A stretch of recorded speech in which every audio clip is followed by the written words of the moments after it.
Hola, en este video vamos a estar explicando el trabajo práctico número 1 de la materia Redes y Comunicación a cargo del profesor Cristian Cercón. El grupo está conformado por Ayala José, De Yagnolo Ricardo, Fornari Nair y Romeo Agustín.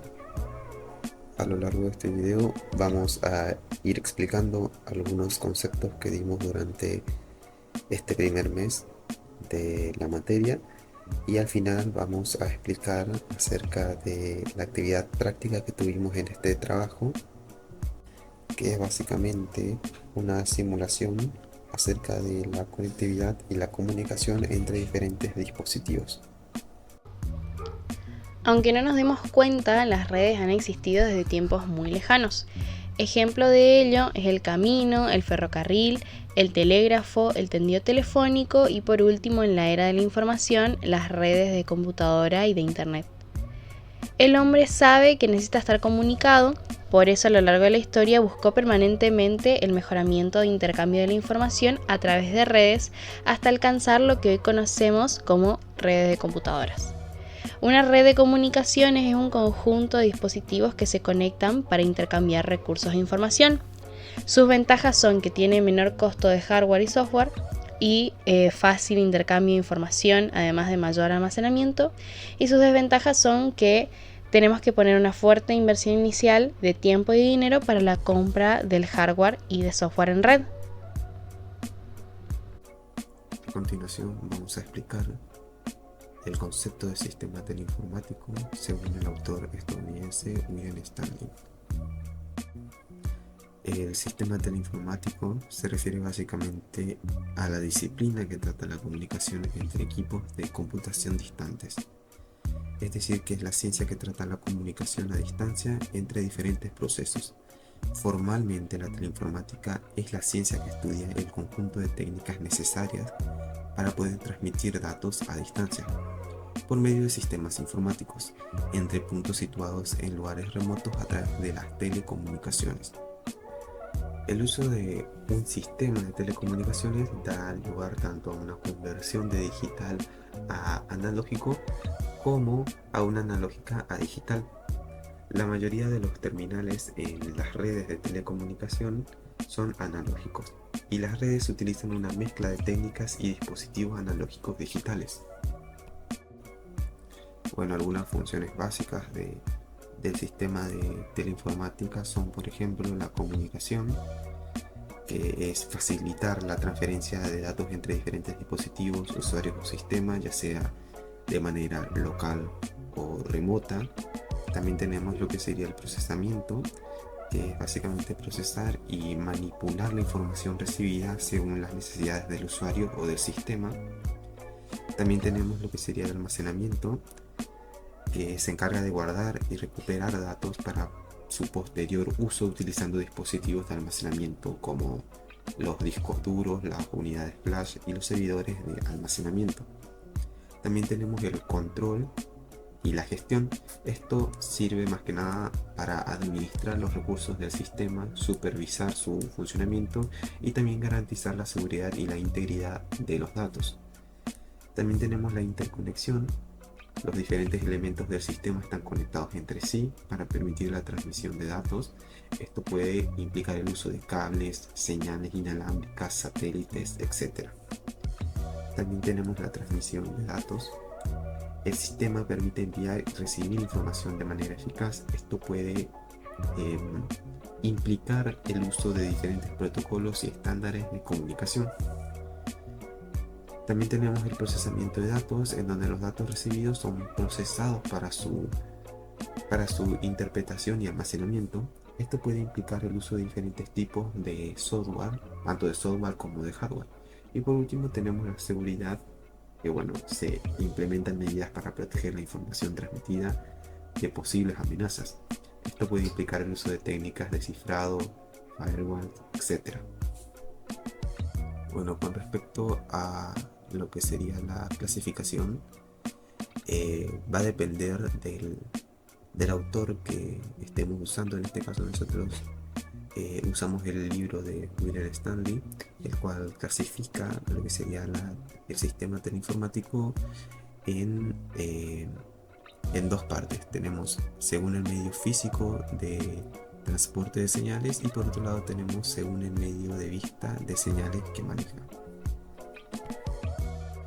Bueno, dentro de la clasificación de medio físico de transporte de señales, este se subclasifica en lo que sería el sistema de cables, que son los medios guiados, y por el otro lado tenemos los sistemas de transmisión inalámbrico, que serían los medios no guiados.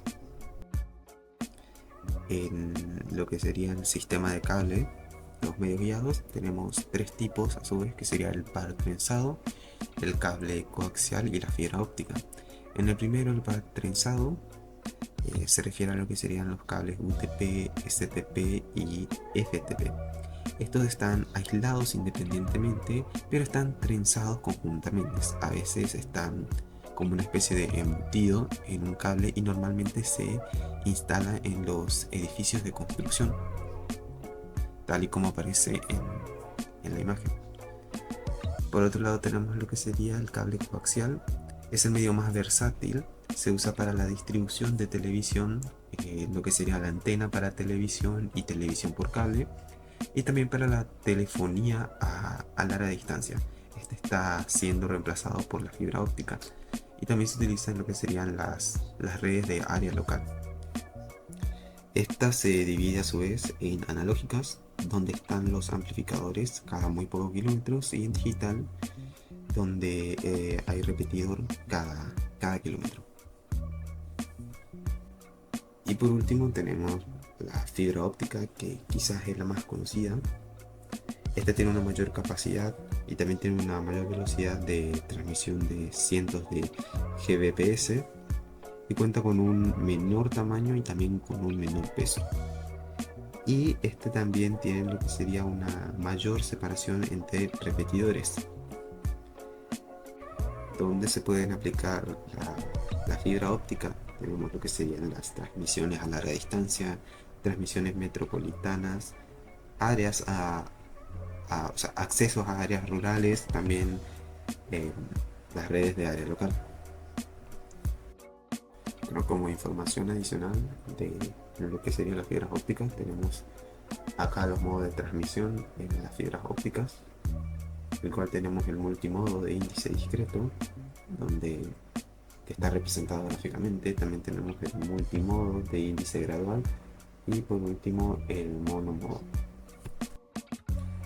Por otro lado tenemos dentro del sistema de transmisión inalámbrica, que serían los medios no guiados, tenemos tres elementos principales.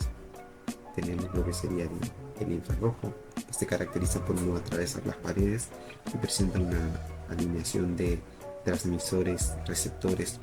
Por ejemplo, la televisión por control remoto utiliza lo que sería el infrarrojo. También tenemos las microondas. Este se divide en dos. Tenemos lo que son los microondas terrestres, el cual usa una antena parabólica y permite la telecomunicación a larga distancia. Una frecuencia mayor proporciona una mayor velocidad de transmisión de datos. Y por otro lado tenemos los microondas por satélite. El satélite recibe una frecuencia, amplifica o repite la señal y la retransmite en otra frecuencia. Se usa en una transmisión de telefónica a larga distancia. Y por último tenemos lo que serían, según el tipo de vista de señales que maneja, lo cual será explicado a detalle más adelante, que tenemos lo que serían los analógicos y los digitales. En la transmisión de datos se debe tener en cuenta la naturaleza de los datos, cómo se propagan físicamente dichos datos y qué procesos o ajustes se realizarán para asegurar que los datos que se reciban sean intangibles. De modo que lo crucial para estas consideraciones es si tratamos de entidades digitales o analógicas.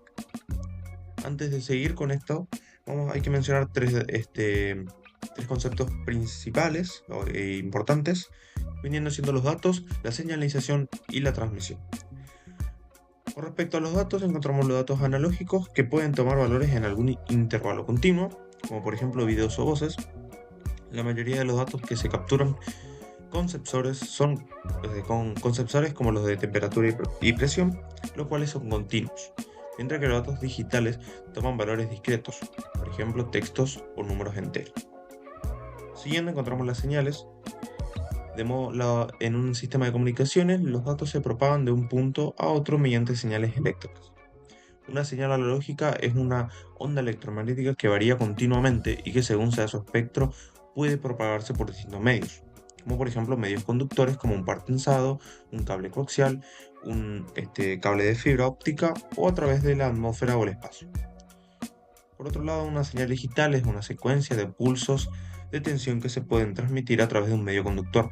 Por ejemplo, un nivel de tensión positiva constante que puede representar un 1 binario y un nivel de tensión negativa que puede representar un 0. Las señales analógicas son aquellas que representan datos analógicos. Como un ejemplo de estas señales son los módems o por señales digitales mediante discos compactos. Estas señales representan datos mediante una onda electromagnética que varía continuamente y se propagan a través de medios como cables, fibra óptica o el espacio, mientras que las señales digitales representan datos mediante una secuencia de pulsos de tensión y se propagan por medios repetidores como por ejemplo el códec o las transmisiones digitales. Por último llegamos al último concepto, que vendría siendo la transmisión. Tanto las señales digitales como las analógicas se pueden transmitir a través del medio de transmisión adecuado. El medio de transmisión en concreto se determinará cómo se tratan estas señales. La transmisión analógica es una forma de transmitir las señales analógicas independientemente de su contenido. En cualquier caso, la señal analógica se debilitará con la distancia. De modo que para conseguir distancias largas, el sistema analógico incluye amplificadores que inyectan energía en la señal. Sin embargo, el amplificador también inyecta energía en los componentes de ruido, de modo que utilizar amplificadores en cascada logra que la señal se distorsione cada vez más. La transmisión digital, por otro lado, es dependiente del contenido de la señal. Una señal digital solo se puede transmitir a una distancia limitada, ya que la atenuación y otros aspectos negativos afectan a la integridad de los datos transmitidos. Para conseguir distancias mayores se usan repetidores, los cuales reciben la señal digital, regeneran el patrón de ceros y unos y los retransmiten evitando la atenuación. En la siguiente tabla vemos los medios de transmisión de datos resumidos. Vemos que las señales analógicas transmiten datos analógicos, de modo que hay dos alternativas para esto, en la que la señal ocupa el mismo aspecto que los datos analógicos. Y la segunda es que los datos analógicos se codifican ocupando una porción distinta del espectro. Luego tenemos los datos digitales por señales analógicas, en la cual los datos digitales se codifican usando un módem para generar señal analógica.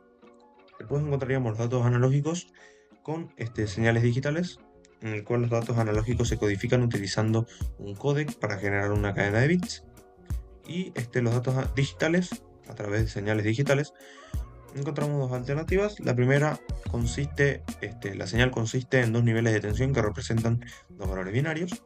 Y la segunda es que los datos digitales se codifican para producir una señal digital con las propiedades deseadas. Y por último encontraríamos el procesamiento de señales. En este caso encontramos la señal analógica a través de una transmisión analógica. En esta se propaga a través de amplificadores.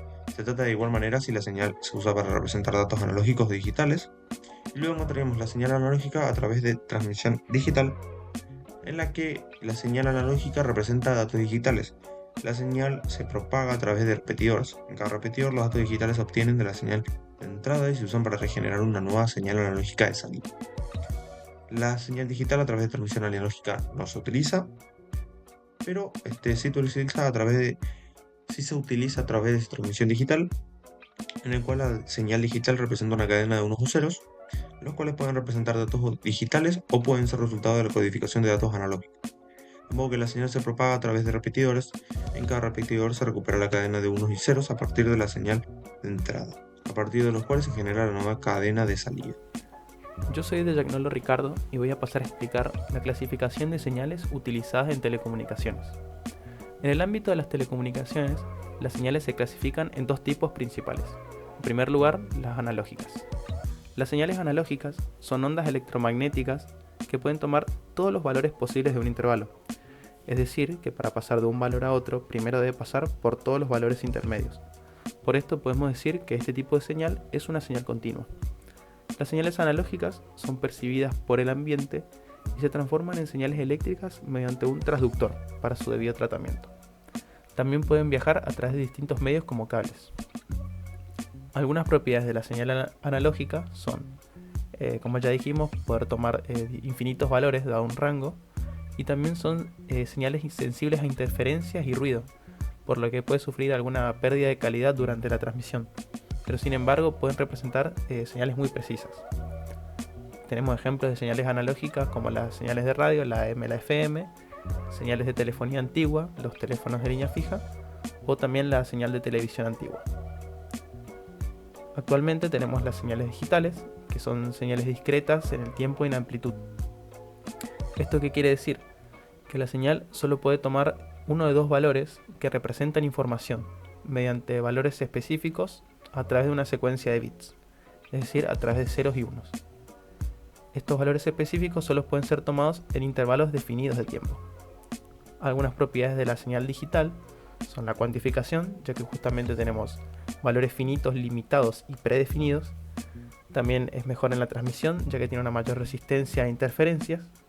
Y el procesamiento, ya que es mucho más fácil de manipular de manera computacional.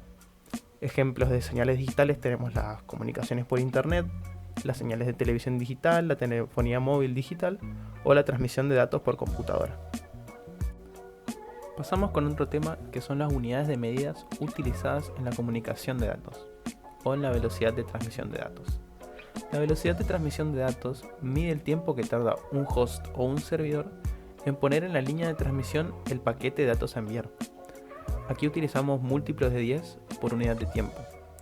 Y la unidad de medida que se utiliza para la comunicación de datos es el bit por segundo o bytes por segundo, que los bytes son cadenas de 8 bits, son octetos de bits. Como podemos ver, las unidades de medidas más utilizadas son el bit por segundo, el kilobyte por segundo, el megabyte por segundo y el gigabyte por segundo. En estas dos imágenes que tenemos en pantalla podemos ver los dos cuadros que muestran todas las unidades de medida con sus respectivas equivalencias en bytes. Un canal de comunicación es el medio utilizado para transportar información desde un dispositivo conectado a una red a otro. Los canales inalámbricos transportan datos desde un dispositivo a otro sin usar cables o alambres, y los alámbricos transportan datos a través de alambres y cables. Son mucho más seguros que los inalámbricos, ya que un dispositivo puede unirse a la red solo si está físicamente conectado por un cable. La capacidad de un canal se refiere a la máxima cantidad de información que puede ser transmitida de manera confiable a través de un canal de comunicación, y se mide en bits por segundo, depende del ancho de banda y de la relación entre señal y ruido. La velocidad de modulación se define como la inversa del tiempo más corto entre dos instantes significativos de la señal y se mide en baudios. Una cosa importante es que el ancho de banda es la capacidad de transmisión de un canal de comunicación, y los canales de red capaces de mover al menos 25 megabits de datos por segundo se clasifican como banda ancha, y los de inferiores a 25 se clasifican como banda estrecha.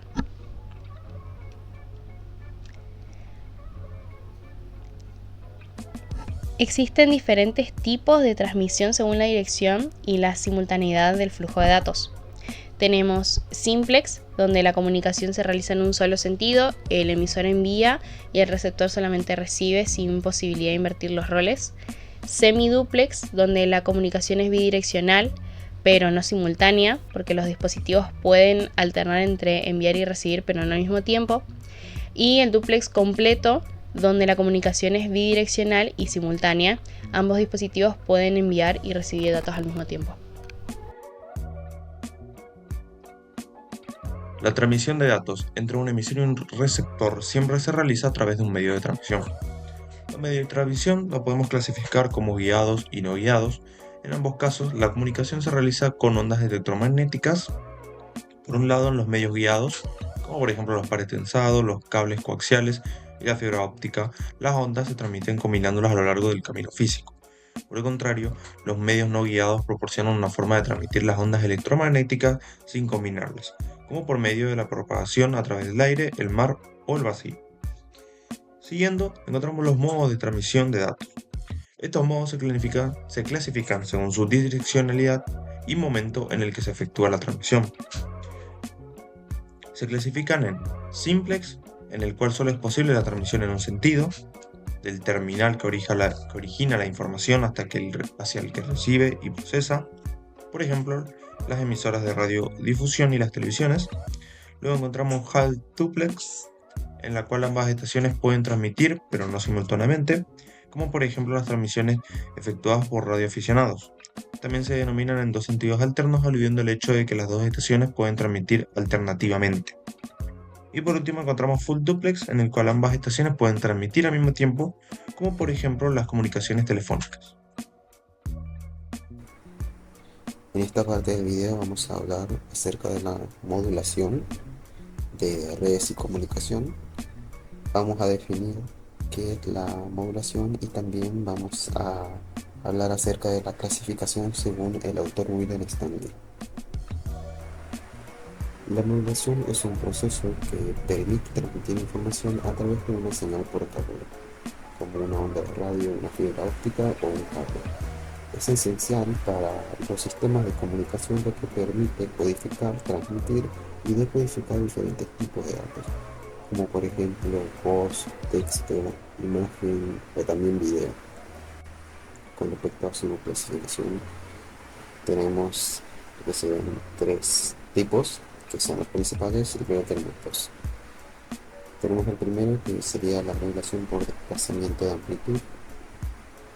En ACK, los dos valores binarios se representan mediante dos amplitudes diferentes de la portadora. Es usual que una de las amplitudes sea 0, es decir, uno de los dígitos binarios se representa mediante la presencia de la portadora a amplitud constante y el otro mediante la ausencia de la portadora. Es sensible a cambios repentinos de la ganancia, por lo tanto es eficaz. Se usa típicamente hasta 120 dps en líneas de calidad telefónica y también se usan en lo que serían las fibras ópticas. Al lado tenemos lo que sería el tipo de modulación por desplazamiento de frecuencia. El esquema FSK más habitual es el binario, es decir, el PFSK. En este caso, los dos valores binarios se representan mediante dos frecuencias diferentes, próximas a la frecuencia de la portadora. BFSK es menos sensible a errores que ASK. En líneas de calidad telefónica se utiliza generalmente a velocidades de hasta 120 bps. También se usa frecuentemente en la transmisión de radio a más alta frecuencia, desde 3 hasta 30 MHz, y también se puede usar incluso a frecuencias superiores en redes de área local que utilizan un cable coaxial. También tenemos el PSK, que es la modulación por desplazamiento de fase. En este esquema, la fase de la señal portadora se desplaza para representar datos digitales. Es una técnica de modulación digital en la que la información se va a modular en fase, es decir, dependiendo de los valores de la entrada digital, la señal analógica modulada va a tener una u otra fase de salida. Y ya para ir terminando con lo que se refiere a modulación, tenemos estos dos últimos tipos. El primero, el PSM, que es la modulación por codificación, en donde si una señal se muestra en intervalos regulares de tiempo con una frecuencia mayor que el doble de la frecuencia más alta de la señal, las muestras obtenidas contienen toda la información de la señal original. Y por otro lado tenemos la modulación delta, en donde la entrada analógica se aproxima mediante una función escalera. En cada intervalo de muestreo sube o baja un nivel de cuantización. Una forma de clasificar a las redes es teniendo en cuenta su distribución geográfica y su velocidad de transmisión. Estas pueden ser las redes de área local o LAN. Una red LAN es aquella que tiene cerca sus computadoras, ya sea en la misma habitación, en diferentes pisos o en edificios cercanos de la misma ciudad. Poseen gran velocidad en las comunicaciones porque no tienen problemas de interferencia. Después tenemos las redes MAN, que son las redes de área metropolitana, que se trata de redes de mayor tamaño que las LAN, que dan servicio a espacios físicos mayores de 4 kilómetros. Es una versión más grande que una LAN y por tanto utiliza medios y tecnologías similares. Y por último tenemos las redes de área extensa o WAN, que son aquellas que tienen ubicadas las computadoras en lugares muy distantes. Las máquinas pueden encontrarse de a grupos, ubicadas en diferentes continentes, países, provincias, ciudades o edificios muy separados que están dentro de una misma zona. Tienen menor velocidad en las comunicaciones porque tienen mayor problemas de interferencia. El modelo OSI es un modelo desarrollado durante el año 1984 por la ISO, que es la Organización Internacional de Estándares. En esencia se trata de un marco de referencia para que la definición de arquitecturas de conexión sea independiente de la empresa encargada de crear los dispositivos de hardware. De esta manera podemos estar seguros de que los sistemas de comunicaciones serán compatibles entre sí. El modelo OSI divide el funcionamiento de una red en 7 capas bien definidas. En cada una de ellas se preparan los datos para viajar y ser entregados a su destino de manera satisfactoria.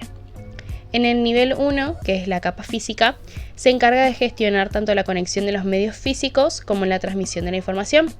Es el hardware de red, tanto sus características físicas como sus conexiones y sus cableados. En el nivel 2, que es la capa de enlace de datos, la función primordial es efectuar el traslado de la información hacia y desde la capa física a la capa de red, la cual analizaremos más adelante. Esta capa del modelo OSI se ocupa de realizar la especificación relacionada con la organización de los datos cuando se transmiten a través de un medio particular. La capa de enlace se divide en 2 subcapas. La de control lógico de enlace, que define la forma en que los datos son transferidos sobre el medio físico, y el control de acceso al medio MAC, que actúa como controladora de adaptador de red. El nivel 3, que es la capa de red, debe realizar el proceso de enrutamiento entre una o varias redes. El objetivo es asegurar que los datos lleguen a destino, aunque no se encuentran conectados en forma física, sino a través de un enrutador. En este nivel se realiza el direccionamiento de los datos, así como también la determinación de la ruta adecuada para que lleguen a destino. En el nivel 4, que es la capa de transporte, se encarga de realizar el transporte de la información presente dentro de los paquetes. Trabaja de manera independiente del medio de transmisión utilizado en la red. Esto quiere decir que no importa el tipo de red que estamos utilizando, ya que se ocupa de que los datos se entreguen en el destino necesario. La capa 5 es la capa de sesión, que se ocupa de mantener la conexión establecida entre dos computadoras que están realizando la transmisión de los datos, y se asegura de que una vez que se ha establecido sesión entre 2 máquinas, se pueda continuar hasta que los datos hayan sido completamente transmitidos. Después tenemos el nivel 6, que es la capa de presentación, que toma los datos que han sido entregados por la capa de aplicación y se realiza su conversión en un formato que pueda ser entendido por las demás capas de red. El nivel 7, que es la capa de aplicación, que se encarga de entregar a las aplicaciones el acceso a las demás capas de red y también define los protocolos para que se realice el intercambio de datos. Y eso es todo. Para que tengamos en cuenta algunos conceptos importantes del modelo OSI. Tenemos el paquete de datos, que son mensajes que contienen la información necesaria para realizar una tarea. El medio de comunicación, que puede ser definido como nivel de transporte. Los datos vuelven a empaquetarse hasta que alcanzan la capa de acceso a la red. El protocolo de red, que son estándares y políticas formales conformados por restricciones, procedimientos y formatos que definen el intercambio de paquetes de información para lograr que la comunicación entre 2 servidores o más a través de una red. Y por último, el encapsulamiento, que es el proceso en el que los datos se transmiten desde el nivel superior al nivel inferior de la pila de protocolos. Pasando a la actividad práctica, primeramente debemos leer el enunciado para entender qué debemos realizar. A la derecha tenemos la actividad, la cual nos solicita realizar un diseño de red de comunicaciones para un policonsultorio, utilizando el programa Cisco Packet Tracer. También se nos provee un croquis del edificio, el cual vemos a la izquierda. Además, la actividad nos dice la cantidad mínima de dispositivos que debe tener el policonsultorio en cada salón, como puede ser en cada consultorio una computadora All-in-One y una impresora láser. A partir de este enunciado, lo que hicimos como grupo fue utilizar la herramienta web Excalidraw para hacer un boceto de total de dispositivos que como mínimo debemos tener en el policonsultorio, lo cual nos da un total que como mínimo deben haber un total de 27 computadoras, 22 impresoras, 12 cámaras para no tener ningún punto ciego, un servidor, 2 switches y un modem. Pasando exclusivamente a Cisco Packet Tracer, ya se puede apreciar toda la red. Pasaré a explicar el paso a paso de cómo se fue desarrollando este trabajo. Primeramente, colocamos todos los dispositivos como se señaló en el boceto mostrado previamente, aunque se agregaron más de los señalados, como por ejemplo una cámara extra en cada pasillo, tanto en la planta baja como en el primer piso, y también switches para cada uno de los dispositivos, para que así el cableado esté un poco más organizado. Hay 3 switches por piso, como se ve acá, por lo tanto hay un total de 6. Cada dispositivo lleva como nombre el piso en el que se encuentra y el nombre del propio dispositivo. Los switches, adicionalmente, tienen el nombre del dispositivo el cual se conectarán a estos. Como ven acá, está planta baja, switch, cámaras. En el caso de las PC, planta baja, PC, 1, 2 y así sucesivamente. Luego de colocar todos los dispositivos solicitados en la consigna, pasamos con la configuración del servidor.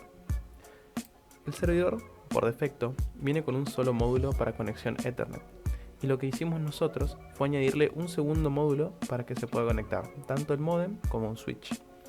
Para conectar este módulo es necesario primeramente apagar el servidor dando este botón y elegir uno de los módulos que tenga C, ya que permite la conexión con cable. En estos casos este es para Ethernet y este para Fast Ethernet, y lo arrastramos desde aquí al puerto el cual estaría vacío. Luego de esto, lo que hicimos fue pasar a configurar la dirección IP del servidor yendo a la ventana de desktop, IP Configuration, y le asignamos de forma estática la dirección IP 192.168.0.1. Para realizar esta actividad, el protocolo DHCP no fue utilizado. Por eso, si nos vamos al apartado de servicios de DHCP, este servicio está deshabilitado. Este servicio hace que el servidor administre y asigne las direcciones IP sin necesidad de que intervenga el administrador. Debido a esto, todas las asignaciones IP fueron realizadas de manera manual. Una vez que tenemos esto, tenemos nuestro servidor configurado y podemos pasar a realizar las conexiones. Por motivos de organización y para que todo sea más legible, las conexiones están distribuidas por colores. Utilizamos el azul para la conexión entre todas las impresoras con su switch, rosa para la conexión de las computadoras con su respectivo switch, violeta para la conexión de las cámaras con su switch y la conexión entre ambos switches de cámaras, y el verde para la conexión entre switches y el switch con el servidor. Bien, primeramente lo que hicimos fue conectar el servidor. Para poder simular la conexión a internet utilizamos una nube y un modem. Lo que hace la nube es simular un proveedor de servicios de internet y se conecta al modem a través de un cable de tipo coaxial, como se ve acá en el tipo de cable. Luego, el modem se conectó al servidor a través de un cable de cobre directo. Después de conectar el servidor, pasamos a conectar todos los dispositivos con sus respectivos switches. Y se utilizó la herramienta BendPoint, que es una herramienta que nos permite el Cisco Packet Tracer hacerle clic derecho en alguno de los cables. Esta herramienta nos permite agrupar los cables y simular también que el cableado va por las paredes, lo cual ahora nos permite ver todo de una manera más ordenada en el diagrama. La única observación en este punto de conexión de dispositivos es con la conexión de las cámaras IP, las cuales debemos ingresar en su configuración avanzada haciéndole clic e ir al apartado de IOConfig. Aquí lo que debemos hacer es seleccionar un adaptador de red con C, ya que estos son los que son conexiones por cables Ethernet. Por defecto viene la configuración con W, que es una conexión inalámbrica. Luego, por último, pasamos a conectar todos los switches entre sí para que todos los dispositivos que estén conectados a estos puedan comunicarse. Y por último, uno de los switches va conectado al servidor. Una vez terminamos de realizar todas las conexiones, procedimos a colocarle una dirección IP a todos los dispositivos. Primero, le asignamos las direcciones IP a cada una de las computadoras, tanto de la planta baja como del primer piso. Seguido, le asignamos una dirección IP a las impresoras de la planta baja, como se ve aquí, y seguimos así hasta el primer piso. Y por último, le asignamos a todas las cámaras desde planta baja hasta el primer piso. Una vez terminamos con la asignación de las direcciones IP a todos los dispositivos, nosotros seguimos con la configuración de las cámaras para que sea posible verlas de la máquina que corresponde, que es esta, la que se encuentra en la sala de informática del primer piso. Para hacer esto debemos entrar al servidor en el apartado de desktop y vamos a IoT Monitor. En este apartado, primeramente, nos solicitará que nos registremos ingresando la IP del propio servidor y asignando un usuario y una contraseña. Una vez tengamos esto, debemos ir cámara por cámara al apartado de avanzado, config, y tenemos que ir en la parte de aquí abajo, que va a estar deshabilitado, asignarle servidor remoto. Y aquí le escribimos la dirección IP del servidor, el usuario y la contraseña.